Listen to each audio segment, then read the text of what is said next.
Mayday American 953, declared an emergency.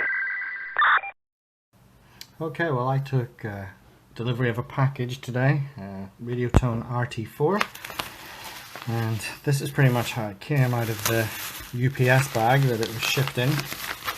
So I thought that we would unbox it together and go through some of the setup procedures. So here you can see the Radio Tone box and some information on the bottom with the model number, IMEI numbers and so on.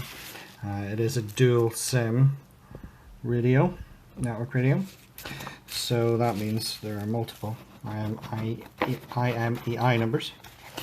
So with the box open, let's have a look at what we find on the inside. So wrapped in a little bit of plastic is the radio unit itself, the Radio Tone RT4. Looks like there's some screen protector material on it presently.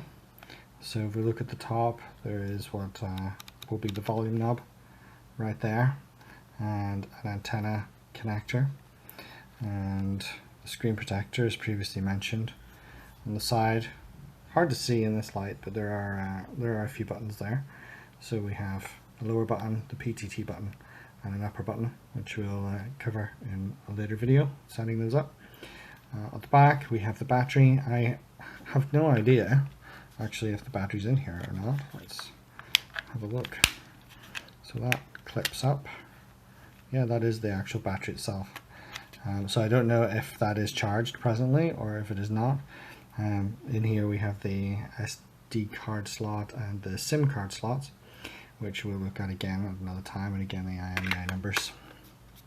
So pop that back together and look and see what else is in the box. I did order it with the speaker microphone, so as you can see here, the speaker mic is included. It was an additional purchase with the radio, but I figured I'll probably use that a good bit. It has a Motorola style connector on it, but it's not wired the same as a Motorola plug. And let's have a look in here for the rest of the accessories that came included. So in here we have a power adapter, 5-volt USB adapter,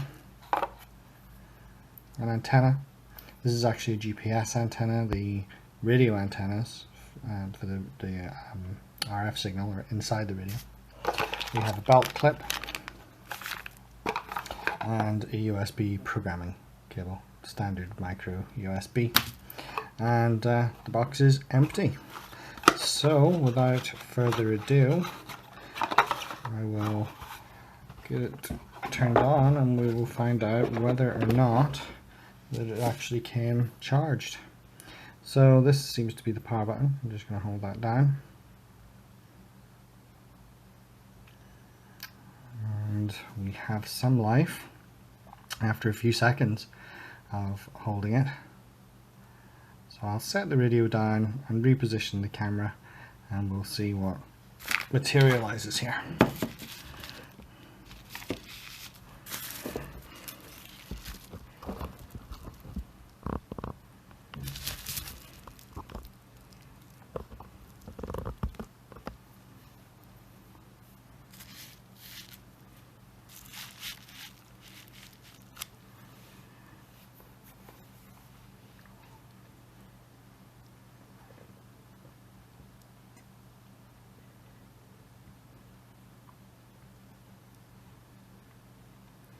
So this is the first time the device has been switched on.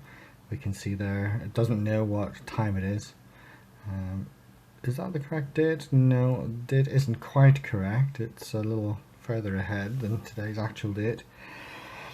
But I can then start doing some setup on this. To begin with, I will only be using it on Wi-Fi. Now the other thing is I'm trying to take extremely good care of it, because if there is a malfunction with the radio, I do want to have the ability to return it. So I'm keeping the packaging as carefully as I can, and the accessories, and that way if there's a problem it can easily be returned for a refund. I did make the purchase from a retailer in England. So because I've purchased through that retailer in England, I am covered for warranty for 12 months. Okay, so let's see what we can do here. I'm going to initially connect via Wi-Fi, and the reason I would want to connect via Wi-Fi before putting a SIM card in is so that the bulk of any data activity can be done through the Wi-Fi rather than on the SIM card. So that's partly just due to the SIM card that I'm going to be using. I can also see right now that there is 93% of the battery, so the battery has come almost fully charged. I imagine once I program in the Wi-Fi details, the device will update the date and time, but we'll find out as we go through that process. So I'm going to pause the video and connect to a Wi-Fi. Okay, as you can see, I'm now connected to a Wi-Fi, and I want to be able to see the screen a little better, so I'm actually going to remove the little screen protector. So just a little film on there. It's not an official screen protector by any means, so we'll just remove that for now. I'm going to pop it over there. So yeah, connected now to the Wi-Fi, and let's go. Well, that's a call log thing. I'm not sure how the menus buttons are set up on this. The power button there obviously turns the screen on and off. Hasn't updated the date and time as yet. Maybe it'll wait for the SIM card before it does that. But before I put in the SIM card, I want to do a number of things. So I'm going to want to connect to the Google Play Store.